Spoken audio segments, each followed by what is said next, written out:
क्या आप भी एसिडिटी से परेशान हो तो ये वीडियो आपके लिए है। आइए जानते हैं एसिडिटी क्या है, इसके कारण क्या है और उपाय क्या है। एसिडिटी या हाइपर एसिडिटी को आयुर्वेद में आम्ला पित्त कहते हैं। पित्त दोष के इम्बैलेंस की वजह से हमें एसिडिटी जैसी परेशानियों का सामना करना पड़ता है। हमारा पेट सामान्य रूप से एसिड प्रोड्यूस करता है जो आवश्यक होता है खाने को डाइजेस्ट करने में। और जब भी पेट में ये एसिड का अधिक उत्पादन हो जाता है तो ये एसिडिटी या फिर हाइपर एसिडिटी का रूप ले लेता है।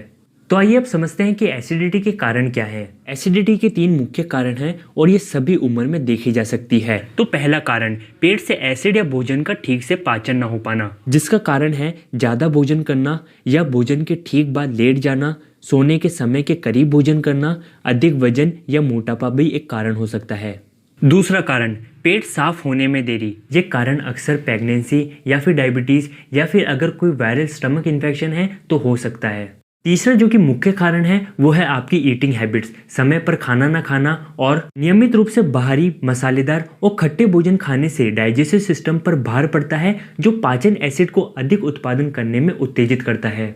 ये सब हाइपर एसिडिटी समस्याओं के होने का कारण है। तो आइए अब जानते हैं कि एसिडिटी से हमें क्या क्या परेशानियां तकलीफ हो सकती है। सबसे पहला है एसिडिटी से पेट, गले, हृदय या फिर छाती में अत्यधिक जलन का महसूस होना। दूसरा है पेट में दर्द, खट्टा स्वाद, बेचैनी, सूखी खांसी, हिचकी और गले में खराश जैसी तकलीफ होना। एसिडिटी के कारण भोजन निगलने में भी कठिनाई होती है और पाचन क्रिया भी धीरे धीरे प्रभावित होती है। आप जो भी खाना खाते हैं वो कन्वर्ट हो जाता है एसिड में जो बेचैनी, गैस और पेट में जलन पैदा करता है। और एक्सट्रीम स्थिति में पेट और भोजन नाली के बीच का वेल्व लीक हो जाता है जिसे गर्ड कहा जाता है, जो गले में खट्टा तरल यानी कि एसिड रिफ्लक्स लाता है, जिससे कि गले में जलन होती है और कुछ केसेस में उल्टी भी हो सकती है। अगर समय पर इलाज नहीं किया गया तो बहुत अधिक एसिडिटी का सामना करना पड़ सकता है जो भविष्य में आपके पेट के परत के अंदर दर्दनाक अल्सर पैदा कर सकता है। तो आइए अब जानते हैं कि एसिडिटी के उपाय क्या क्या हैं। एसिडिटी की समस्या के लिए लोग आमतौर पर क्विक रिलीफ तरीका अपनाते हैं यानी कि एलोपैथिक ट्रीटमेंट चुनते हैं। लेकिन क्या आप जानते हैं कि एलोपैथिक ट्रीटमेंट केवल तब तक राहत देता है जब तक कि आप उन्हें लेते रहते हैं और लंबे समय तक इसका उपयोग करने से हमारे शरीर पर कई तरह के साइड इफ़ेक्ट्स हो सकते हैं, जैसे कि रीबाउंड एसिडिटी या फिर बार बार पेट में गैस होना या फिर डकार आना। एंटासिड्स में एक्सेस कैल्शियम होने के कारण किडनी स्टोन्स यानी कि पथरी बनने के चांसेस भी बढ़ जाते हैं। कब्ज या फिर दस्त की परेशानी होना, पेट में आतन पड़ना, ये सभी साइड इफेक्ट है एलोपैथिक ट्रीटमेंट के। तो आइए अब जानते हैं कि कैसे आयुर्वेदा बिना किसी साइड इफेक्ट के एसिडिटी को ठीक करने में हमारी मदद कर सकता है।